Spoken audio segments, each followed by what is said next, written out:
अस्सलाम वालेकुम। आज का टॉपिक है एंटी हाइपरटेंसिव ड्रग्स।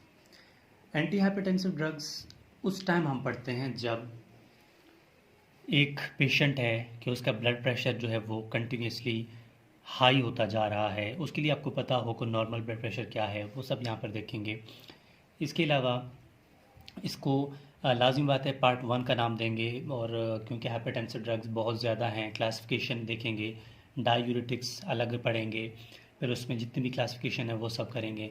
यहाँ पर एक निमोनिक के साथ सिंपल वे में उसको पढ़ेंगे, कोई डिटेल में जाने की ज़रूरत नहीं है। जो चीज़ें ज़रूरत की हैं वो चीज़ें मैं बता रहा हूँ, साथ साथ नोट्स पे, ये नोट्स भी मैं चैनल पे दे दूँगा और इसी रजिस्टर को भी अपने पास मैंने रखा हुआ है, तो आपको नोट्स भी मिल जाएंगे।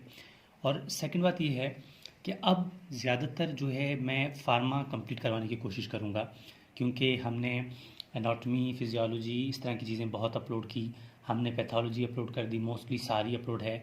और हमने जो है फॉरेंसिक के कुछ लेक्चर्स अपलोड किए हैं जो कि इंपॉर्टेंट्स थे।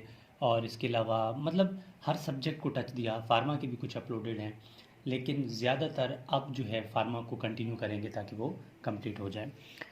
इसके अलावा आपका कोई भी टॉपिक हो जिसको आप समझते हैं कि आपको चाहिए वो टॉपिक और मेरे चैनल पे अपलोड नहीं है, तो आप लोग बाय व्हाट्सएप मुझे टेक्स्ट कर सकते हैं, ठीक है, इस नंबर पे। तो जो भी आपका टॉपिक होगा आपके लिए वो टॉपिक अपलोड कर दिया जाएगा। तो एंटी हाइपरटेंसिव ड्रग्स ये स्टार्ट कर लेते हैं। एंटी हाइपरटेंसिव ड्रग्स में सबसे पहले ये है, आपको पता हो कि जो ब्लड प्रेशर है, ठीक है, ब्लड प्रेशर यानी खून का दबाव। ब्लड प्रेशर नॉर्मली क्या होता है 120/80 ठीक है। ये होता है हमारे पास नॉर्मल ब्लड प्रेशर। जब भी एक पेशेंट का ब्लड प्रेशर यानी कि एक को कहते हैं सिस्टोलिक, एक को कहते हैं डायस्टोलिक, ठीक है। और सिस्टोलिक ऊपर वाले को कहते हैं, यानी कि जो 120 है इसको सिस्टोलिक बोलते हैं, ठीक है, और डायस्टोलिक बोलते हैं यानी 80 को, यानी कि सिस्टोलिक कॉन्ट्रैक्शन 120 है और रिलैक्सेशन को 80 बोलते हैं, ठीक है, यानी कि डायस्टोलिक। अब ब्लड प्रेशर अगर 140 से, कुछ किताबों में 140 से 90 लिखा हुआ है, तो इस कंडीशन को, जब भी ब्लड प्रेशर 140/90 होगा तो इसको बोलेंगे कि ये पेशेंट अभी हाइपरटेंसिव है। और कुछ किताब कहते हैं कि 139/, ठीक है, 89, सॉरी 139, हाँ 189, सॉरी, ठीक है, इस कंडीशन हो यानी कि ब्लड प्रेशर इतना हो, तब हम क्या कहेंगे, ठीक है, तब हम कहेंगे कि ब्लड प्रेशर ये प्री हाइपरटेंसिव है, यानी कि हाइपरटेंशन की तरफ जा रहा है।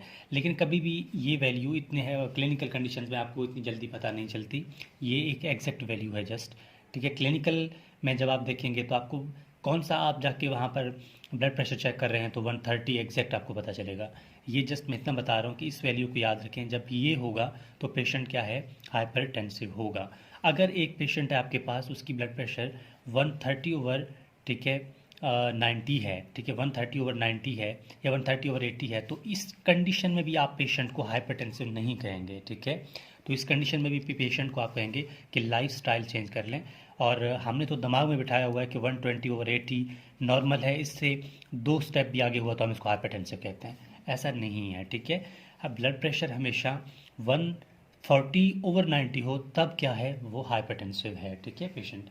इस कंडीशन को ख्याल रखना है आपने। अब ये तो एक नॉर्मल बात थी।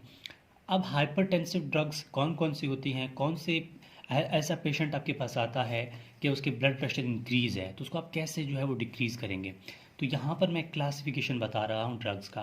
पहले क्लासिफिकेशन देखेंगे, उसके बाद जो है हर एक कैटेगरी को उठा के पढ़कर उसकी मोड ऑफ एक्शन और उसके साइड इफ़ेक्ट, उसके मैकेनिज्म वगैरह सब कुछ देखेंगे। सीक्वेंस से चलेंगे, कोई भागने की ज़रूरत नहीं होगी। पहले क्लासिफिकेशन देखेंगे, फिर 1 बाय 1 उसको मज़ीद आगे देखते जाएंगे।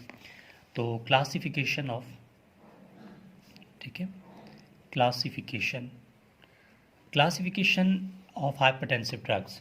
अब क्लासिफिकेशन ऑफ हाइपरटेंसिव ड्रग्स को एक निमोनिक्स के साथ करेंगे, मतलब सिंपल वे से करेंगे। आपको सिंपली याद करना पड़ेगा ABCD, यहाँ तक सबको पता है, ABCD VCR। VCR कुछ इस तरह के इंस्ट्रूमेंट्स होते थे इलेक्ट्रिकल, जिसमें हम फिल्में देखते थे, ठीक है। मतलब पुराने ज़माने जो है ना उसमें फिल्में देखते थे लोग वीसीआर से, ठीक है, ABCD VCR।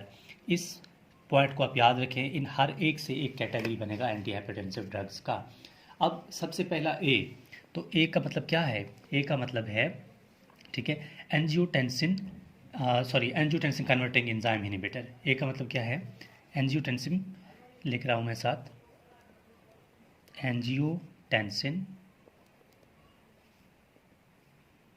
या एंजियोटेंसिन या एंजियोटेंसिव कन्वर्टिंग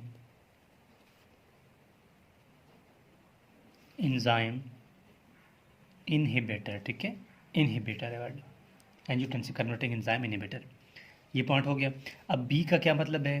बी मतलब 2, ठीक है, बीटा ब्लॉकर।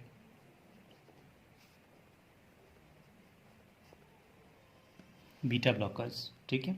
और नंबर सी, सी से क्या मुराद है? कैल्शियम चैनल ब्लॉकर, कैल्शियम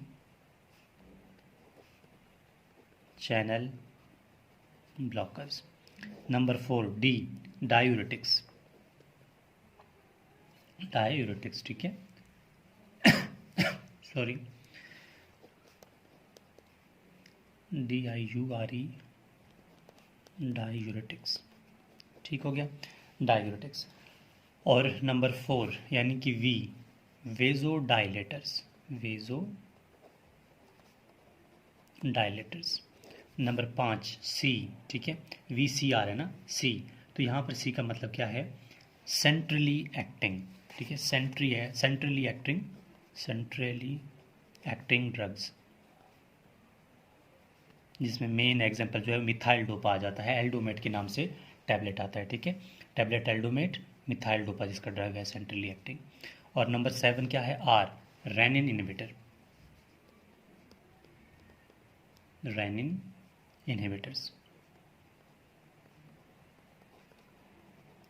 ये फिंगर टिप्स में हो जाएंगे आपके, ठीक है। सिंपल से ट्रिक को याद करना है, ABCD VCR, ठीक है, angiotensin converting enzyme inhibitor, beta blockers, calcium channel blocker, diuretics, vasodilators, ठीक है, centrally acting drugs and renin inhibitors.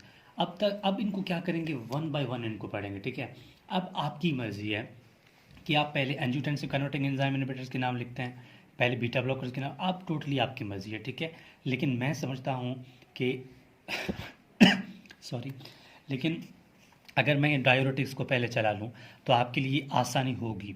लेकिन मैं क्या करूँगा, मैं डायूरेटिक्स को पहले नहीं लिखूँगा, मैं पहले क्लासीफाई करूँगा A to Z। इसका क्लासिफिकेशन, ये तो मेन क्लासिफिकेशन है, लेकिन एंजियोटेंसिन कन्वर्टिंग एंजाइम इनहिबिटर कौन कौन से ड्रग्स हैं, इसके कौन कौन से ड्रग्स हैं, हर एक ड्रग का नाम लिख के फिर 1 by 1 उनको सबको पढ़ेंगे, ठीक है। पहले मैं लिखूँगा यहाँ पर एंजियोटेंसिन कन्वर्टिंग एंजाइम इनहिबिटर्स कौन कौन से ड्रग्स हैं, ठीक है। फिर जो है बीटा ब्लॉकर्स पे जाएंगे, ठीक है। फिर वीडियो लेंथी ज़्यादा नहीं करेंगे, इसको पार्ट 1 का नाम देके पार्ट 2 में इसको क्लासीफाई करेंगे हर एक ड्रग्स को। फिर जो है 1 by 1 उनके हम पढ़ेंगे कि क्या होता है, कैसे होता है, ठीक है। एक एक ड्रग का हम सारा पढ़ेंगे। तो स्टार्ट कर लेते हैं। सबसे पहले angiotensin converting enzyme inhibitor, angiotensin या एंजियोटेंसिव कन्वर्टिंग एंजाइम इनहिबिटर्स, ठीक है। नंबर 1, इन ड्रग्स में क्लासिफिकेशन नंबर 1 है। यहाँ पर जो ड्रग्स आपको याद करने हैं एंजियोटेंसिव कन्वर्टिंग एंजाइम है, ठीक है। सबसे पहला है कैप्टोप्रिल, ठीक है, जो कैपोटीन के नाम से आता है, ठीक है, कैप्टोप्रिल। कैप्टोप्रिल किस टैबलेट के नाम से आता है? टैबलेट कैपोटीन के नाम से, टैबलेट कैपोटीन के नाम से आता है कैप्टोप्रिल, ठीक है। और नंबर 2 यहाँ पर दोबारा कौन सा कैप्टोप्रिल के बाद है? लिसिनोप्रिल, प्रिल हमेशा इनमें आएगा, ठीक है। एंजियोटेंसिव कन्वर्टिंग एंजाइम इनहिबिटर्स के हर ड्रग के लास्ट में प्रिल वर्ड आएगा, ठीक है। और ये थर्ड है बेंजोप्रिल। आपने देखा ना कि तीनों ड्रग्स में प्रिल वर्ड आ रहा है, ठीक है। ये 3 खास इंपॉर्टेंट ड्रग्स हैं जो कि ज़्यादातर चलते हैं। आप नंबर 4 भी लिख सकते हैं, ठीक है, और इसमें आप लिख सकते हैं, ठीक है, इनालाप्रिल भी लिख सकते हैं, इनालाप्रिल, प्रिल। इनालाप्रिल में जो टैबलेट आता है वो है रेडोप्रिल। रेडोप्रिल भी इसी में आ जाता है, ठीक है। रेडोप्रिल टैबलेट का नाम है, जिसमें कैपोटीन है, ठीक है। रेडोप्रिल, रेडोप्रिल, जिसमें इनाराप्रिल जो है वो होता है। अब जो है अगर मैं यहाँ पर स्टार्ट करूँ को mode of action of angiotensin converting enzyme, ये भी सही है, ठीक है। या हम इस तरह करते जाएं कि हमने पार्ट 1 में क्या किया, एंजियोटेंसिन कन्वर्टिंग एंजाइम इनहिबिटर बता दिया। अब जो है वीडियो की ज़्यादा लेंथी नहीं करूँगा, पार्ट टू में जब आएगा तो उसमें हम क्या करेंगे, एंजियोटेंसिन कन्वर्टिंग एंजाइम इनहिबिटर, पहले इनका मोड ऑफ एक्शन देखेंगे, फिर जो है हम बीटा ब्लॉकर्स की तरफ चले जाएंगे, ठीक है। फिर क्या आ रहा है, फिर जो है बीटा ब्लॉकर्स आ रहे हैं, हम इसी तरह चलते रहेंगे, ठीक है। अब पार्ट 2 में अपलोड करूंगा एंजियोटेंसिन कन्वर्टिंग एंजाइम इनहिबिटर का, कैप्टोप्रिल, लिसिनोप्रिल, बेंजोप्रिल या इनालाप्रिल, इनके मोड ऑफ एक्शंस को देखेंगे कि काम किस तरह करते हैं बॉडी में जाके। फिर हम क्या करेंगे, वन बाय वन इनको इस तरह जो है डिस्कस करते जाएंगे। आपके लिए ये चीज़ बहुत आसान हो जाएगी और इतना झंझट या टेंशन नहीं होगा। तो होपफुली आपको टॉपिक की समझ आ गई होगी। तो मैंने पहले भी डिस्कस किया था और अभी भी कहूँगा कि आप किसी भी टॉपिक में मसला आ रहा हो तो आप लोग व्हाट्सएप पे मुझे टेक्स्ट कर सकते हैं, डिस्क्रिप्शन में दिया हुआ है नंबर। और इसके लिए साथ साथ मैं ये कहूँगा कि चैनल को प्लीज़ सब्सक्राइब करें, शेयर करें, कमेंट करें, और ताकि आपके साथ दूसरों को भी फ़ायदा हो, और होपफुली आप सपोर्ट करेंगे और चैनल को सब्सक्राइब भी कर लेंगे। बहुत शुक्रिया।